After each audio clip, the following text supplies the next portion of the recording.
Good afternoon, everyone, and welcome back to another episode of the Richie Hicks Jr. Sports Podcast. I am your host, Richie. Right next to me, my ventriloquist, Mr. Brett Bandick, in the house. Mr. Idris Salam, a.k.a. Bosco from the Bronx. It is championship weekend. We're giving you our 11th hour keys to victory. My man Juju has a boo-boo. How much time will the Knicks power forward miss? We're going to talk some Royal Rumble and some happenings in the WEE, and we're going to wrap it up with just letting all of y'all know what's on our minds on this very busy sports weekend. Idris, Mr. a.k.a. Bosco from the Bronx, great to see you, buddy. Thanks for the last minute coming on in. Always ready to throw a showdown. Yep. And Brett, he's ready. Let's get it. Cody Rhodes becoming the first WWE superstar to win back-to-back Royal Rumbles in 26 years. Last time the guy to do it was Stone Cold Steve Austin. If you're overseas, you could see it on the WWE Network, or you could see it here with us in the States on Peacock, Netflix. Big news. They're going to be picking up Monday Night Raw pretty soon. It's going to be very, very interesting to see which way this company goes in lieu of Vince McMahon recently resigning amid some sexual allegations. We do not like to jump to conclusions until we have the whole story, but it's going to be a lot to unpack. I'll give you a little bit of my feedback here from last evening. I didn't like the whole Pat McAfee coming in. I at least wanted him to try to do something. I mean, almost could have at least thrown gingerly into a table, assisted him out, coming in, saying, damn, these guys are big. Going out, coming in again. I was like, bro, the rumor on the street is that Brock Lesnar got pulled for various reasons and that he was a last-minute fill-in because he was already ringside. You know, we've seen the WWF do, WWE, I should say, do some improv situations when you get an injury, like Shane blew a quad at WrestleMania. And Snoop came in and played hero. But, yeah, Cody Rhodes, this is a story that goes back to last year. I love the way that they are keeping it alive back to his father, the American Dream, Dusty Rhodes, who was a trainer for a lot of the WWE talent you see today. You know, wrestling lost Dusty years ago. And, you know, Dusty's impact in general was just phenomenal because if you go back to the 1980s, a couple of small hiccups, he might have been the front man for WWF at the time as opposed to Hulk Hogan. But, you know, I thought that no matter what role Vince gave him, and a lot of fans that were NWA people kind of thought that they were kind of pushing Dusty a little low because WWF at the time had a propensity for kind of burying WCW, NWA guys. With the polka dots, you know, he was a heavy-set man, but Dusty just shined. And the thing with Cody from a character-based standpoint is that he went through the ringer before really finding himself. He had to go to AEW, really recreate his character. And, you know, CM Punk being the guy who took a decade off of WWE coming back, I think it was almost like penciled in that he was going to be the guy that won the Rumble. So it was a cool little surprise to see Cody going back to Mania. He's going to get another shot at Roman Reigns. I really believe that this is the time that he ends the reign. But Roman Reigns is slippery, man. He's always found ways to keep that title, you know, history-breaking stuff. He's approaching, you know, the longest champions. You know, Backlund and Sammartino are the next two coming. But Roman Reigns, definitely, I believe that he's going to be written off for a while. You know, it's a rigorous business, man. Shout out to the women's division. They put on a hell of a show in their Rumble. I did not see Bayley winning it. I thought things were kind of lined up for maybe a reemergence of Bianca Belair. Naomi made her comeback.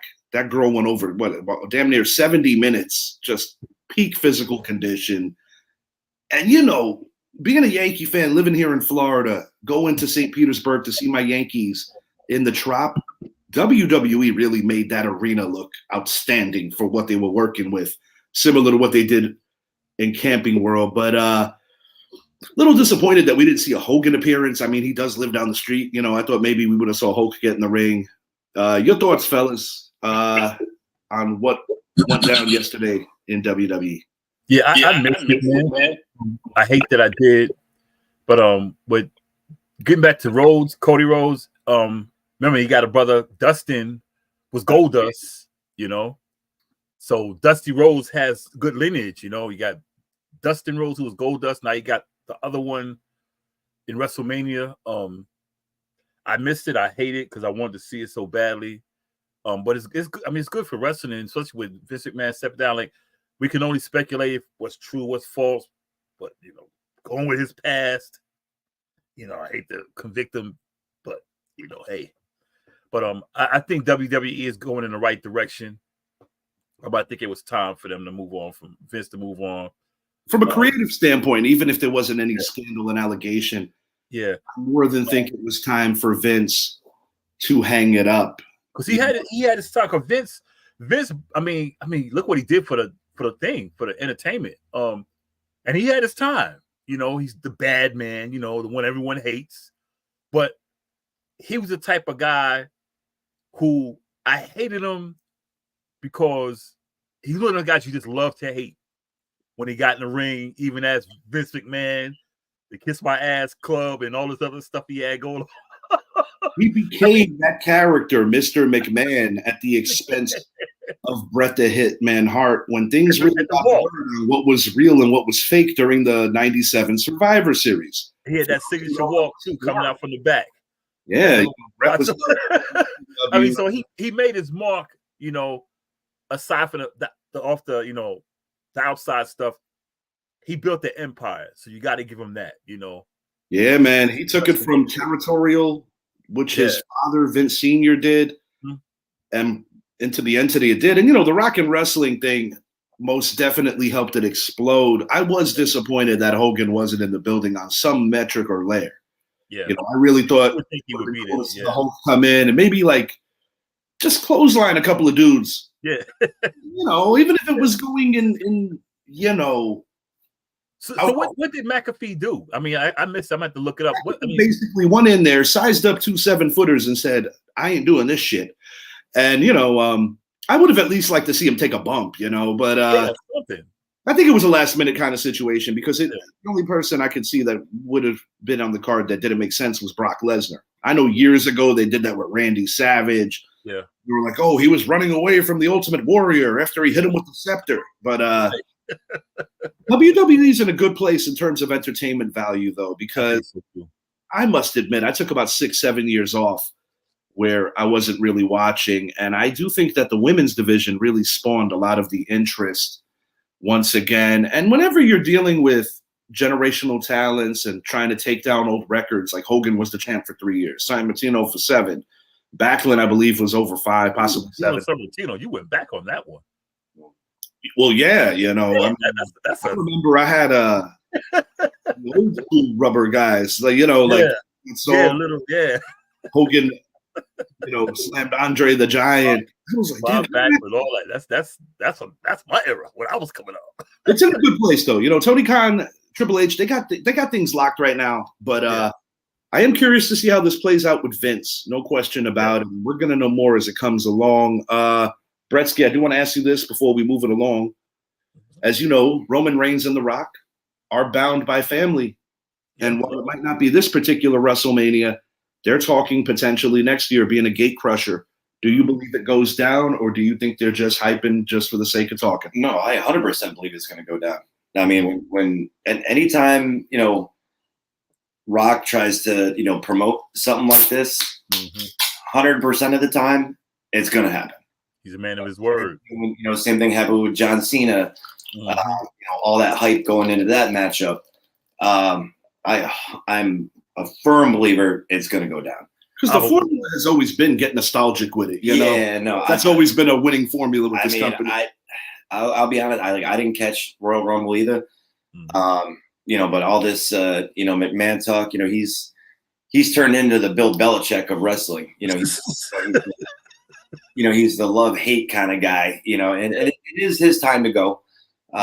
He's done a lot for the business. He's done a lot for the people, but it's his time. It's his time. So it's a good move by WWE it's a good move for Vince to step away and it's start over. No, I'm firm believer that this matchup is going to happen at least by another year from now. Yeah, I think this year, Mania season, it takes about a solid 8 to 12 weeks to build it up properly, and I think that's how this ultimately plays out with Roman and with The Rock. The Rock's just what he touches, it's gold. Oh yeah. A lot of guys attempted Hollywood, but nobody crushed it quite like Dwayne Johnson. John Cena has had some success following that formula. Mm-hmm.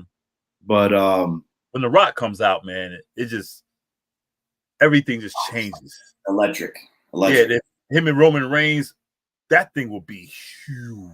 Oh, huge. Yeah, I do believe on some metrics it could be bigger than Andre and Hulk, bigger than Warrior and Hulk, bigger than Triple H and Sting. It's going to be really interesting to see how it plays out. Legendary. Today on the gridiron, we've got championship weekend. We've already made our predictions on a previous show, but I want to ask you guys, last minute keys to victory as we enter the 11th hour before kickoff. I'm going to start with you, Bretsky.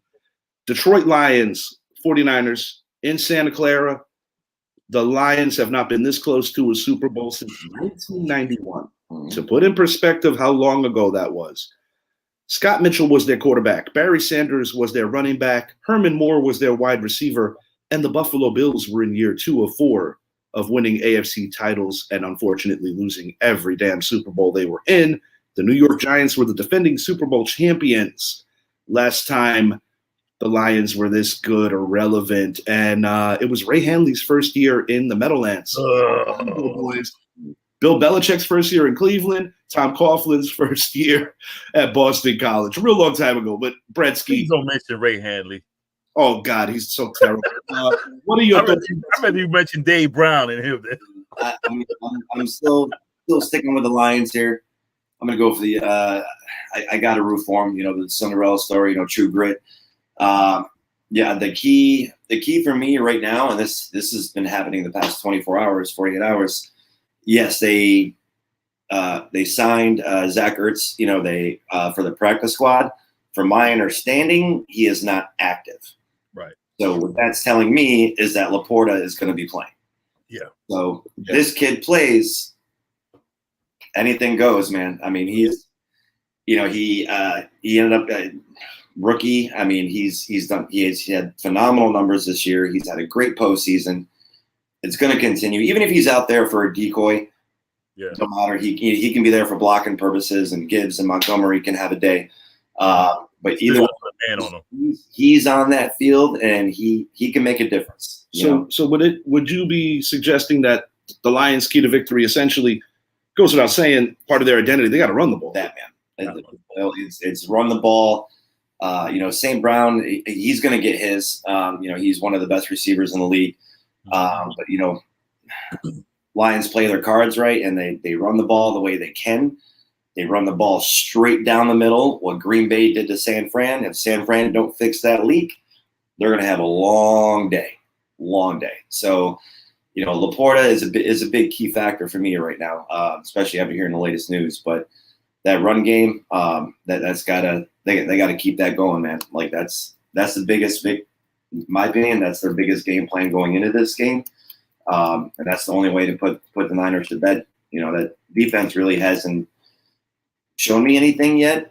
You know what I mean? So I don't know, man. Unless they come through and have 5, 6 sacks or something like that, just to get the ball rolling. But I haven't seen that defense change up their game plan at all. So if Detroit can run that ball right down their throats, it's going to be a long day.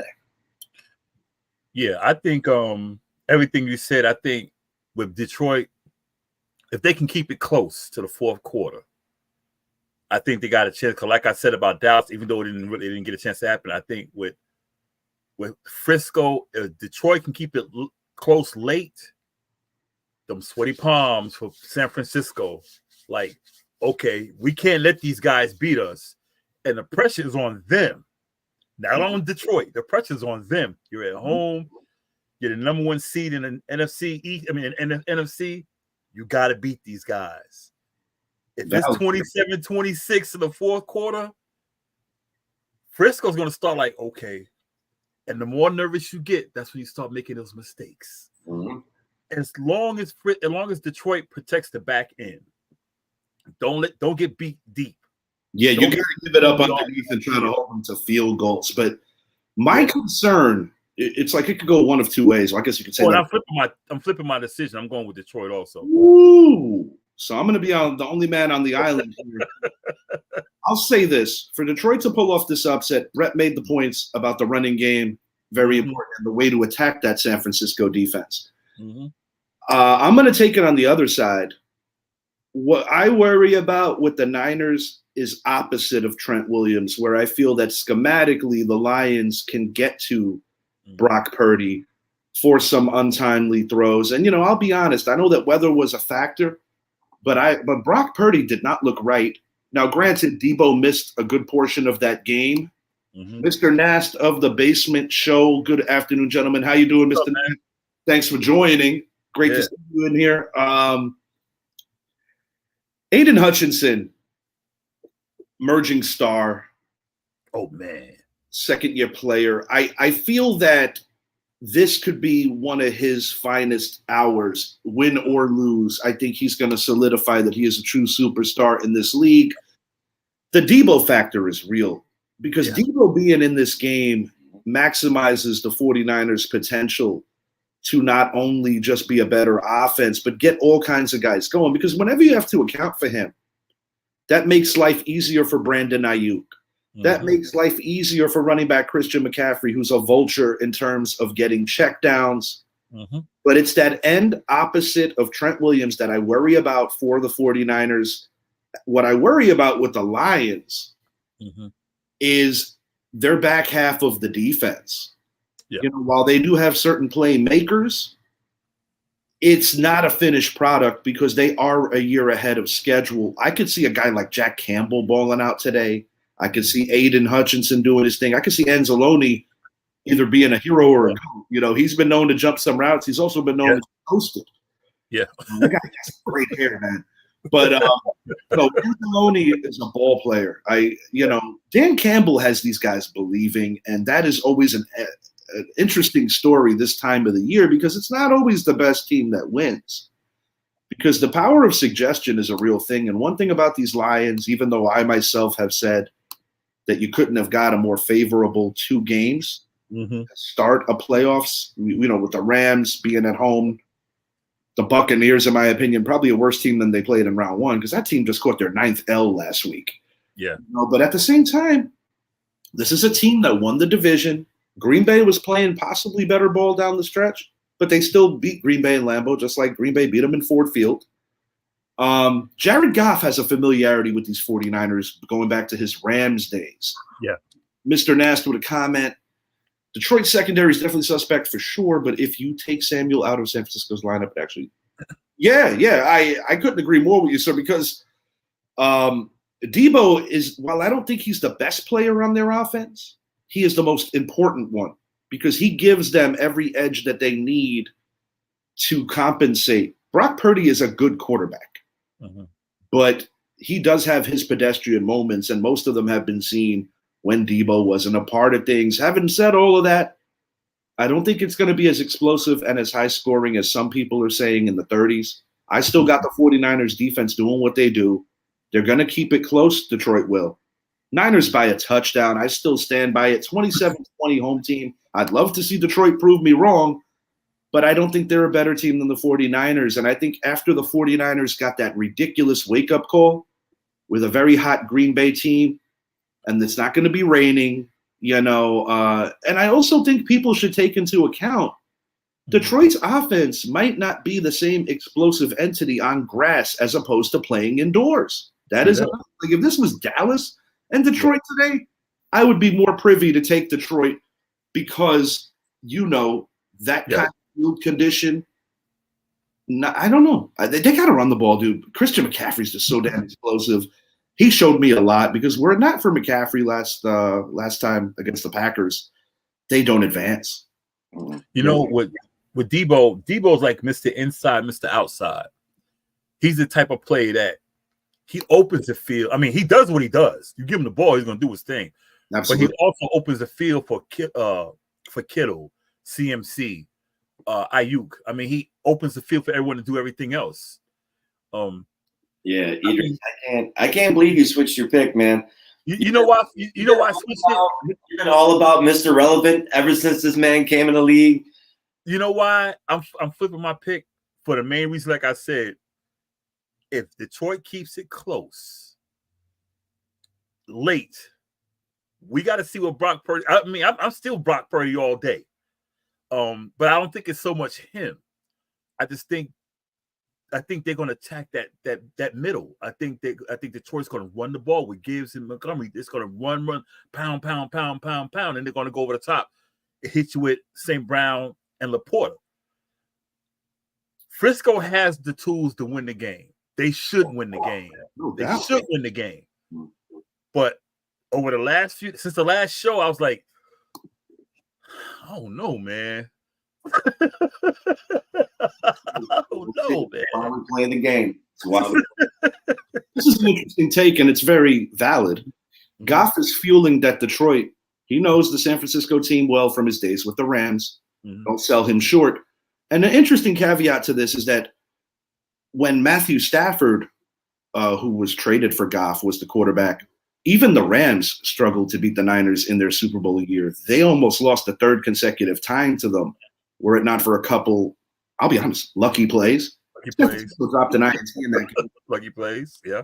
Goff has gotten to a point in this league where he knows who he is. He's not afraid of any stage, because if there's something to critique about his career up to this point, is that he had a horrific Super Bowl against a very good defense in New England. And I'll be honest with you, Tom Brady didn't play much better, but Tom Brady played well enough to make those Tom Brady went old school mode and became a game manager in that particular game.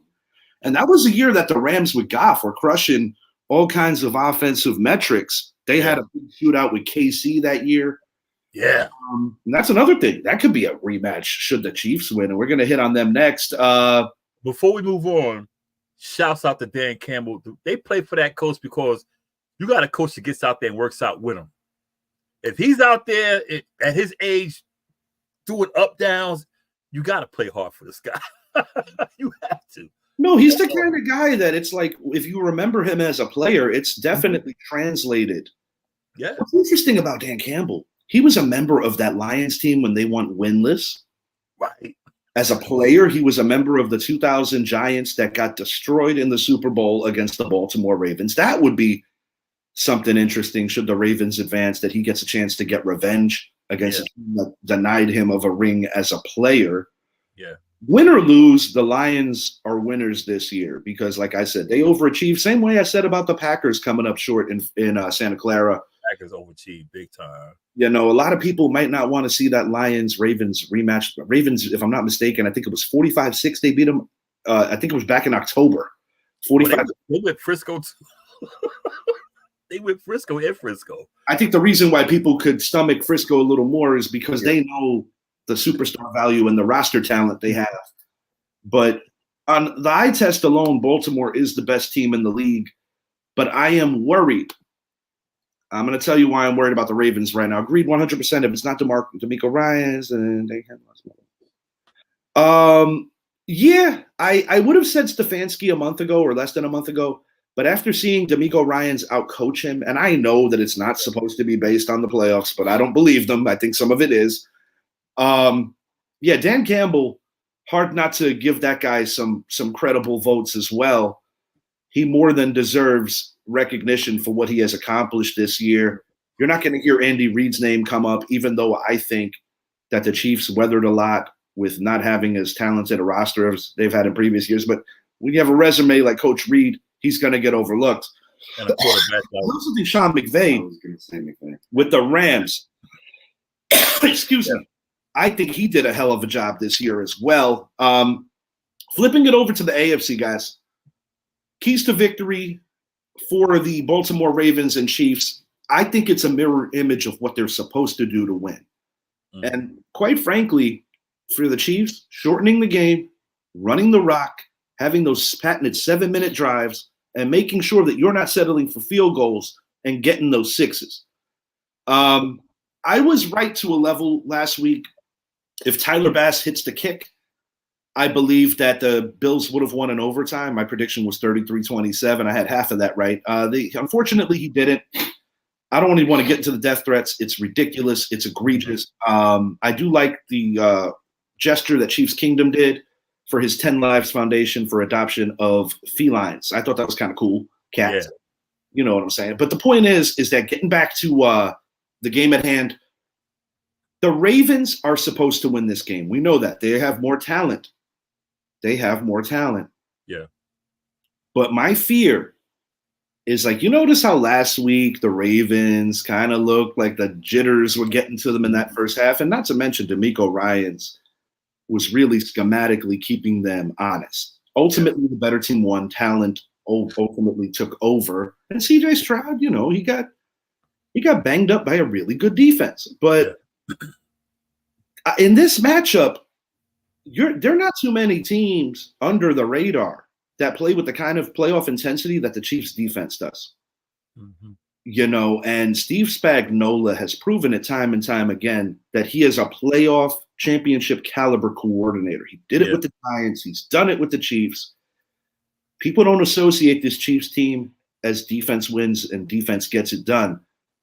But I personally believe that Spagnuolo is going to be able to take away some of those lanes from Lamar, and Lamar is going to make a couple of uncharacteristic mistakes. And this is where I'm going. I think Mr. Nast is with me on this. 20-25 for Pacheco for the Chiefs. Keep Lamar off the field. Get the Ravens defense tired out. It sounds very reasonable. Are we going to see an Odell Beckham sighting today is what I'm curious about. A lot of these salty Giant fans that still don't know how to deal with his departure. Like if we didn't get off forever and they're still. Oh, he won a Super Bowl. Did he finish the game? Didn't finish the game. Oh, he's in the AFC title game. Yes, he has less than 600 receiving yards, kids. Right. And I understand that some of that has to do with the Ravens' approach on offense, but it's like, guys, Odell Beckham Jr. is not the same player that the Giants traded. And they have a premier nose tackle in Dexter Lawrence. I'm tired of hearing about Odell, guys. Right. Sergio Rodriguez, friend of the show, said it best. He has an amazing podcast as well. He said, OBJ is the most revered number 3 receiver I've ever seen in the history of the league. Because that's all he is now, guys. That's all he is. He'll make an amazing one-handed catch. He has the blow-up game potential on any given Sunday, but he is not the same guy he used to be. Chiefs for the win by 3, 33-30. I'm still sticking with Buffalo. Buffalo. I'm still sticking with Baltimore. Getting to that Buffalo game. I think had they kicked the field goal, I still think KC might have went down there and kicked another one again. Got the pedigree. Yeah. But I'm going Baltimore. I'm still going 31-21 Baltimore. I think that Chiefs defense is going to get tired, man. I think they're just going to get tired and just, you're chasing Lamar around. Andrews might be playing today. If not, you got Likely out there running around crazy. Yeah, Likely has been such a godsend for that offense. Yeah. And Brett said it recently off air. He thinks sooner than later he's taking Andrews' job because Andrews might be expendable at this junction. Yeah, and he can't stay healthy, man. Sounds a little crazy to say that, but the truth is Likely is healthy. If somebody's doing their job, you either got to take the money they give you or they're going to let you go. But I think Baltimore just going to wear that defense out. I mean, Lamar Jackson's hard to scheme for, man. Yeah. I want the Ravens to win and I want the Lions to win. I'm just speaking from my honest place. Go ahead, Brett. Yeah, I'm still sticking with my my same pick from before. I am not going to bet against Andy Reid and Patty Mahomes.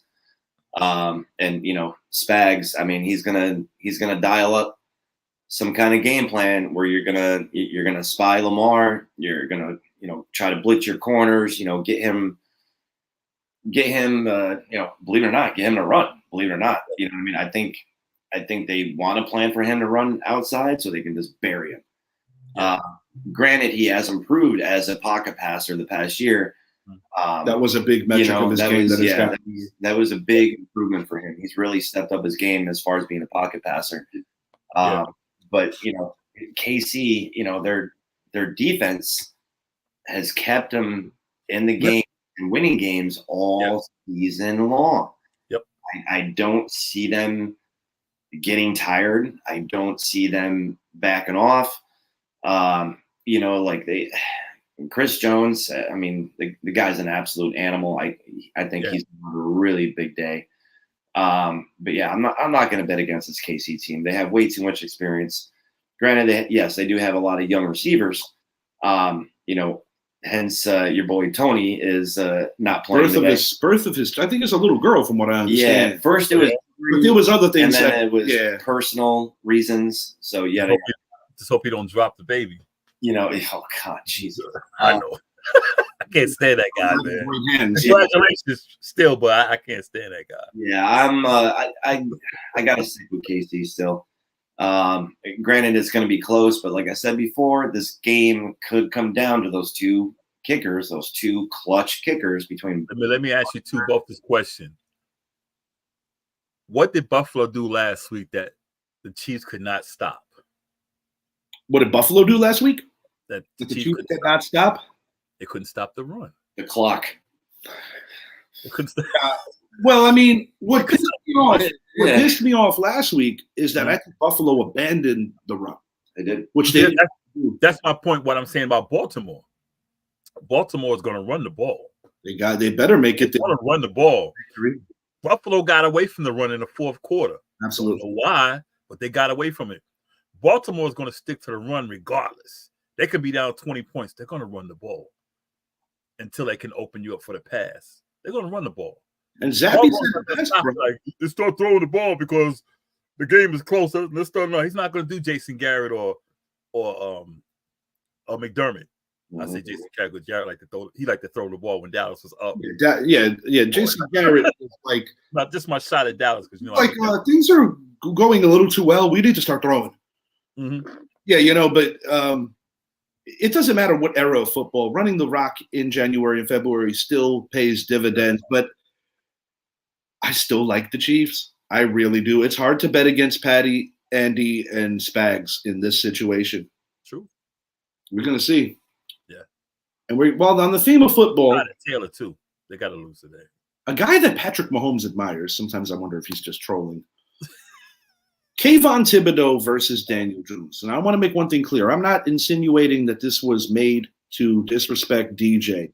But as a fan, I'm not overly pleased with what happened here.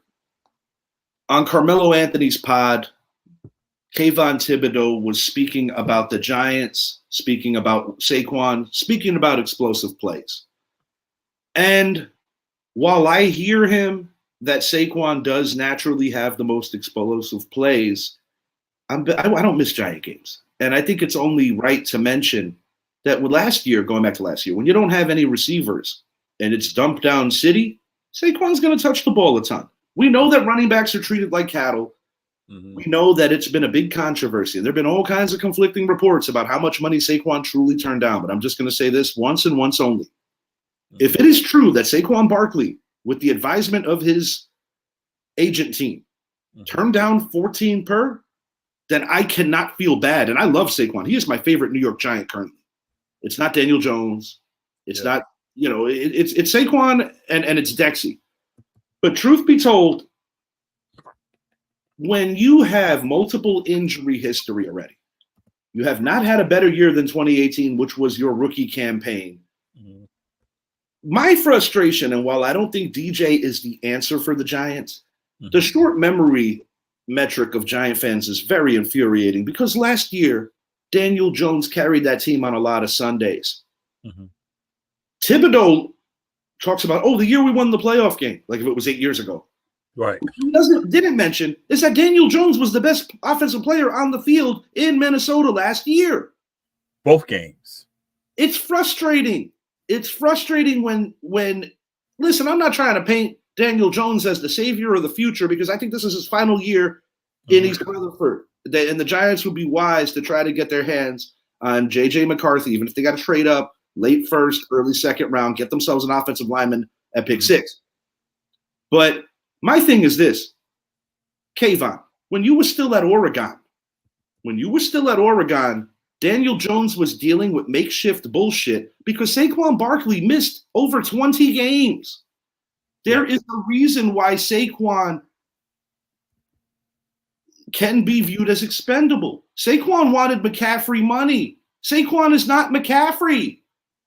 Right. I'm sorry. I love Saquon, but he's not McCaffrey. And I do think he really got some crappy advice. And this is another thing with these Giant fans about that DJ makes too much. The provisions of that contract were set up where after this particular year, the Giants can get away with minimal damage, all things considered. Right.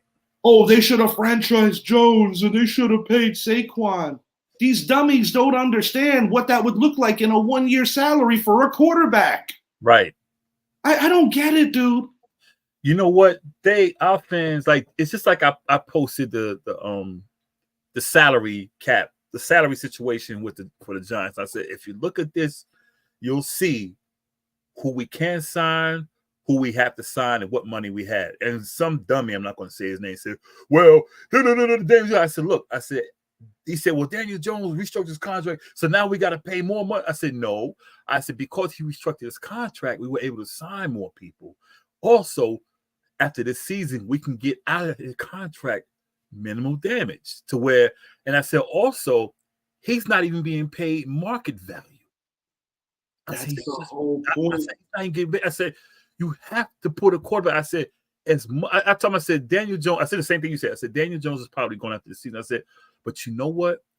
Last year, when we made that player run, Daniel Jones made a lot of plays. He did not make mistakes last year. He may not have thrown for 30 touchdowns, but he ran the ball. He didn't turn the ball over. He got the ball when he needed to get to. And he played with guys off the practice squad.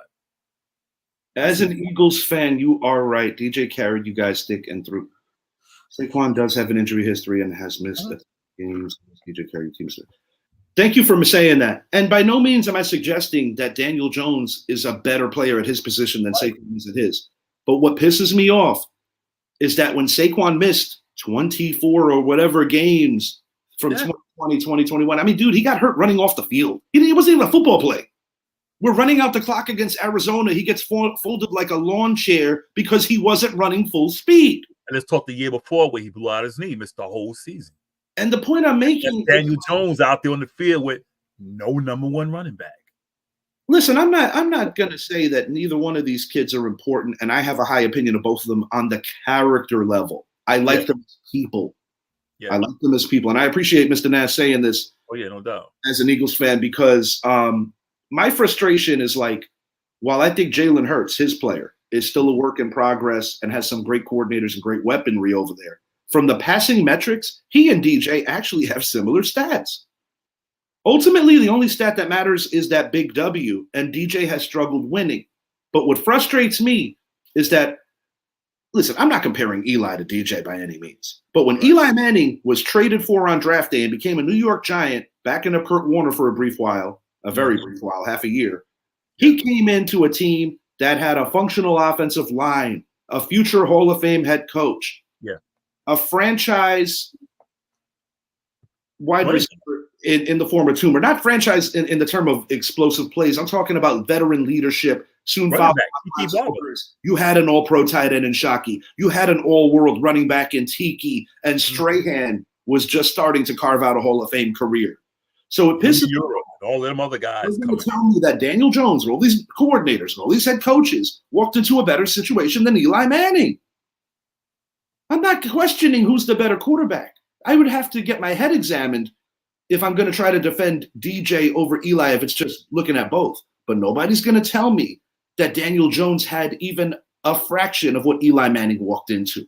That's what I've been saying all this time. And it pisses me off that these fans are so short-sighted that they only see, oh, Jones only threw for 15 touchdowns. Yeah, bro. And your boy Saquon only rushed for 3 more than Jones. He also runs for touchdowns, total touchdown. Right. You know, there's like a lot of metrics that people don't see. Oh, DeVito and Tyrod were better. DeVito played the fucking Commanders. I like Tyrod, and and I don't have a problem saying that Tyrod was the best of the 3 this year. But with all due respect to Tyrod and DeVito, they didn't have to face the Cowboys, the Seahawks, the Dolphins, and the 49ers to start the year. Nope.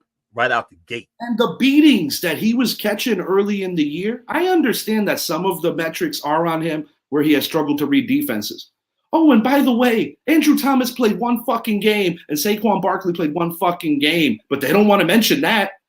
DeVito beat the fucking Patriots and Mac Jones gave us half our points. Remember, these are the same fans that told us we should have drafted Kenny Pickett and cut Daniel Jones. So the small these are the same fans. Tank for Tua. If Tua would have played on our team, he'd be out the league with injuries. Come on, bro. Tank for Trevor.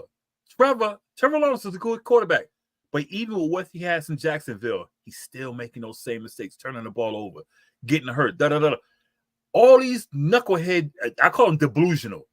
All these knuckleheads. But like I tell them, I said, you guys do not watch college football. I like Michael Penix Jr., and I don't mean to get off the side. I like Michael Penix Jr., but you still have to take into consideration his injury history. RG3 had 2 knee surgeries at Baylor. Look how long his career lasted. Joe Namath had an injury at Alabama. Nice career, but it was by far not even close to being great. More interceptions than touchdowns. They're getting to that annoyance level of Yankee fans. And what I mean by that, we last won in 2009 against the Philadelphia Phillies. Right. Some of these Yankee fans act like winning the AL East frequently and always going to the playoffs isn't something to be proud of. Like if we're just supposed to win a World Series because that man behind me played on a lot of championship teams. Right. Or those dudes behind Brett's head played on a lot of teams. Right. The same thing with the Giants. And this is what frustrates me with Giant fans. We have always consistently been inconsistent. Look at our history. It's fucking cyclical. We're like a 535 percentage. While we are a franchise, and we have 4 championships in the Yankee Stadium days, and we have 4 in the state of New Jersey.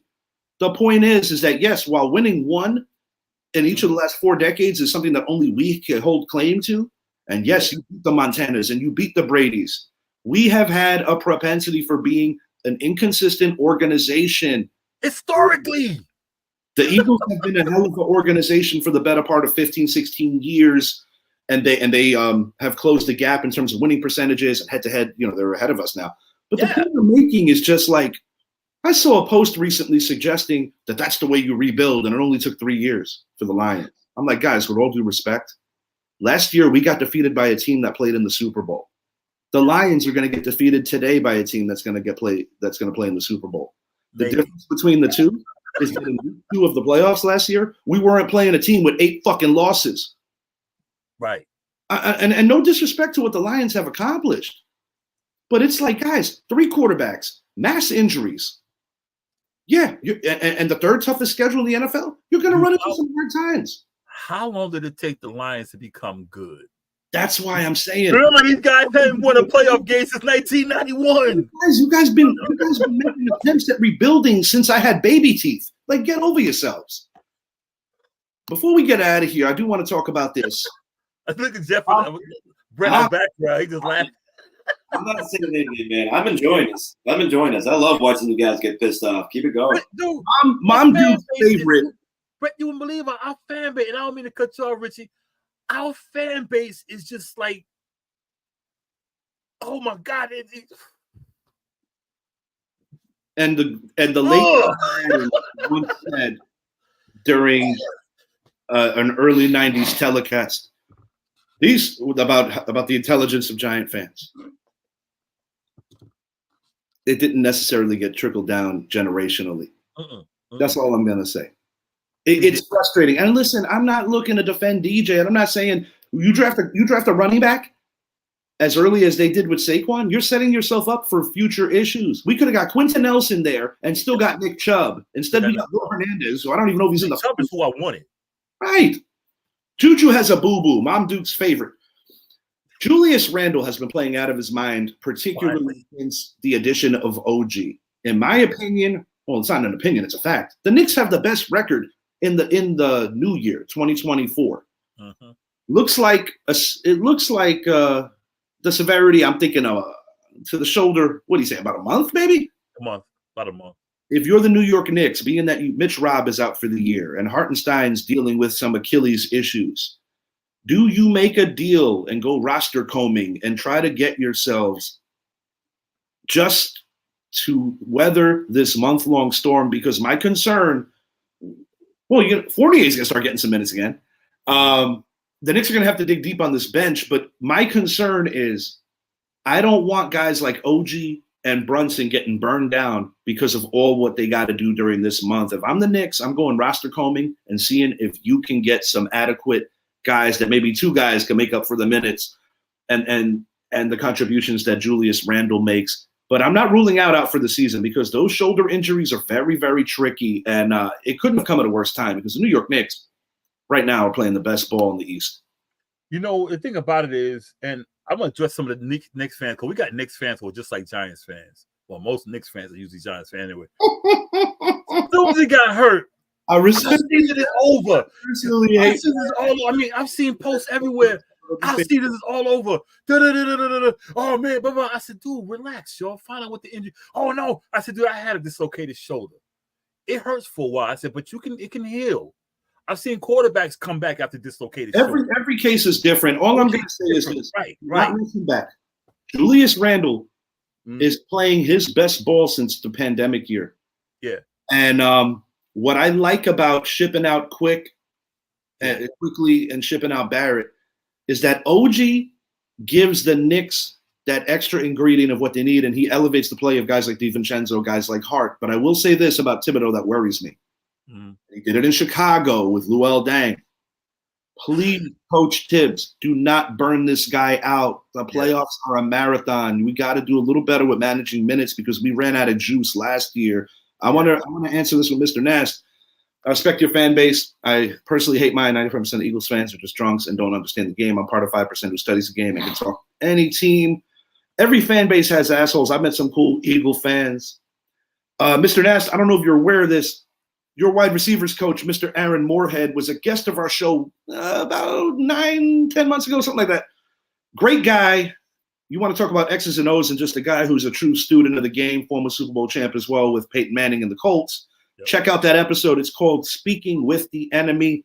I think Coach Moorhead thought that he was walking into the Lion's Den with having two Giant fans on the panel. He did. But quite frankly, it was a great interview. So definitely check that show out. We also had Barnum Floyd on the show. Yeah. Super human, just a super guy. That was a funny interview right there. Because one of the more humble athletes you'll ever meet. So shout out William Floyd for hanging with us on the show. Mr. Nast, thanks to you. Yeah. On the show. Hit me on my inbox, man. I'd like to know when you are going to be going live next. I'd like to return the favor for you. Yeah. I know you have a podcast. Maybe we could do something dually together. You know, it's been I don't normally say this, but I'm enjoying our interactions, Giants and Eagle fan. Good stuff. Yeah. Hey, Mr. Nast, let me tell you, and for him to say that, and you're an Eagles fan, take it as gold. Yeah, I want to touch on your Knickerbockers here. As far as Juju goes, I know how your mom loves that man. You know, I'm pretty sure she's not, too worried about the situation, but I'm not worried. It is a shoulder, it'll heal. Absolutely. Sports medicine is different nowadays. So, it just depends on when he comes back, and, we'll slowly get back in the routine of things. But as far as, combing up, and adding more people to this roster, I would say that's not a good idea.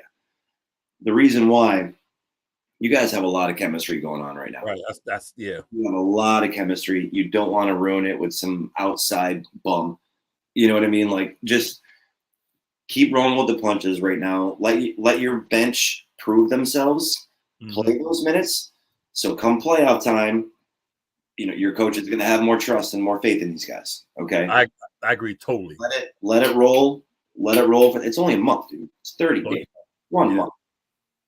And because things will start heating up, once he comes back, going into that March push for the postseason. The postseason is a marathon. You know what I mean? You're not going to win the whole series in one game. Okay. And see, with the All-Star time coming, that's time he can rest. That's a good point, Idris, and something that I honestly overlooked. Because I'll tell you the truth, man, I've been a Knicks fan for so damn long. Me too. That I think I'm just traumatized with when I know that we might be good enough to win the conference. And you obviously have to win the conference before you could even think about winning the chip. We have played very well against the Western Conference's elite. And I know it's just one game and it's not the same kind of environment as the finals. We have not been able to figure out Boston this year. Our former star, Kristaps Porzingis, in my opinion, has been a huge detail to why they are possibly going to win it all this year. They've been very close. The Milwaukee Doc Rivers thing, time will tell if that's going to work. The Philadelphia 76ers have a propensity for choking, but we know how great Joel Embiid is when he's locked in.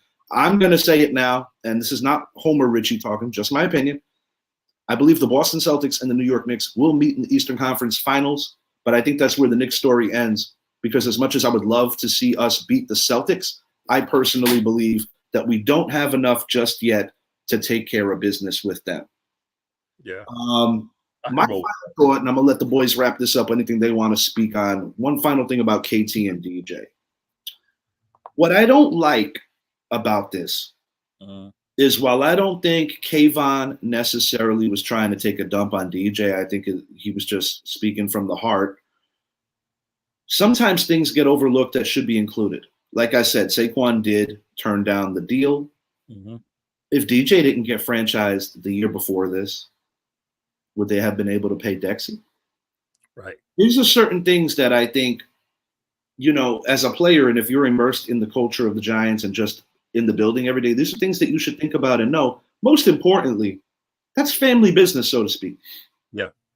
Why don't you talk to your guys about it instead of going on Melo's show? And and since we're being super critical of different athletes, I'm gonna get critical on you, Mr. Thibodeau. And yes, you are one of my favorite ascending stars. While I am super happy that you had 11.5 sacks this year, I believe it was 11.5. Half of your sacks were against the Washington Commanders, who have the worst O-line in professional football, and against the New York Jets in rain-soaked MetLife, who were on their third center in that game, and we still lost. Yeah. So, Kayvon, while I think you're an ascending star, can you just focus on football a little and stop worrying about what's in somebody else's pocket? Because whether you have a high opinion of your quarterback or not, Daniel Jones has taken a lot of bumps for this organization. That's all I'm going to say. I'm going to make mine quick because I know Brett got to get something in. Everything you said about Kayvon the same way. I love Kayvon, but I like the chirping. Keep it in-house. Don't be Micah Parsons. Keep it in-house. The one thing I want to speak on is Candace Parker and her comments about Jalen Brunson, saying that he didn't show up in the playoffs last year. She's getting a lot of heat for it. Deservedly so, because Brunson showed up the whole playoffs. He just had that one bad play, but he showed up the entire playoffs. The only reason we had a chance to win that game in the first place. And see, the thing about Candace Parker and a lot of these WNBA players, and I'm seeing this a lot lately, especially a little chick from the New York Liberty who said, I don't care about the Knicks. Yeah, but that's why the Vegas Aces beat your asses. A lot of these WNBA players, they are rebelling against the NBA, but they feel or realize them in business, even though they constantly bring in no profit. The NBA is what's keeping you afloat. You haven't turned a profit since the first year you guys are in service. So if you want to shit on NBA players, find someone else to support your league, because your league is garbage. I'd rather watch women's college basketball. It's more exciting. It seems to be faster. It just gets me more pumped. I'd rather watch LSU or South Carolina, one of those teams, play than a WNBA game. I'd rather watch women's pro wrestling. Yeah, big time. Or women's UFC. Women's UFC. So women like Candace Parker, and people going to say, oh, you're male, you're toxic. No, shut up. Because you threw this dirt on Jalen Brunson, and you're 100% wrong. Brunson is such an accountable cat. Yeah. Just like his dad was. His dad wasn't half the ball player his son was. But one thing I liked about Rick, who's involved with the organization, he's still a bench coach with the Knicks. Yeah. That you ask any of his boys in the late 90s, early 2000s, when the Knicks were still chasing that championship with A.J. Ewing, is that he was always about his team. Right. And the guys used to love when he would get some minutes, because he was like that extra guy that normally was rocking the Armani threads. You're like, damn, that's one of the best dressed cats in New York City. You make the NBA, you got some game. Yeah. You know that you're a hell of a teammate. When you don't get the minutes, you're always busting your tail to still respect you like you're a starter, and like you. Exactly. It says a lot about a person's character. Yeah, I'm gonna hit on with something different. In case y'all missed it last night, the battle between two Hall of Famers and LeBron James, Steph Curry. Thanks for reminding me. Overtime thriller. 145 to 144 finish. I think Steph had 46. LeBron had 38. man, I miss that kind of basketball. I miss it. They both put on a good show. Yeah. Granted, I don't think none of them are gonna make playoffs this year or do anything in playoffs, but still, it was still a fun show. But in case y'all missed it, that was an unbelievable performance by both those guys. Question to you: does the King go back to Miami? No. I'm going to respectfully disagree because I think Miami is a better window than the Lakers. But we shall see. We shall see. If his son stays on the West Coast, he's staying on the West Coast. Way too early prediction for the NBA Finals. Who you got? Boston, Denver. Boston, Denver. I'm going to give you my way too early NHL prediction. Oh, right in the Rangers for one thing. I want to be wrong, but I'm just telling you what I think. Vegas Golden Knights, Boston Bruins. But I do believe that my New York Rangers, everybody's freaking out that they've been slumping the last couple of weeks. I'm actually happy because they got off to such a good start. Yeah. I don't want the damn President's Trophy. That thing is a curse. Yeah. Have somebody else. The Rangers, Blackhawks. I think the Rangers have the pedigree to make a run in the playoffs. But, the East, you still got to account for Tampa Bay. Yeah. Boston is ahead of schedule. A lot of people didn't have these expectations. I didn't. After, them aging and then getting young or trying to get young. But I think the Vegas Golden Knights are going to win it all. Just my opinion. About Vegas, man. They hadn't even been in the league long, man. These guys. You got a hell of a program over there. The Aces won a championship and the hockey team won a championship. I'm like, they win the cup. I'm like, God, these guys out here balling. You do have a puncher's chance to get back to the NBA Finals. Anything else you guys want to say out before we get out of here? Man, just enjoy the games today. Go Lions, baby. Go Lions.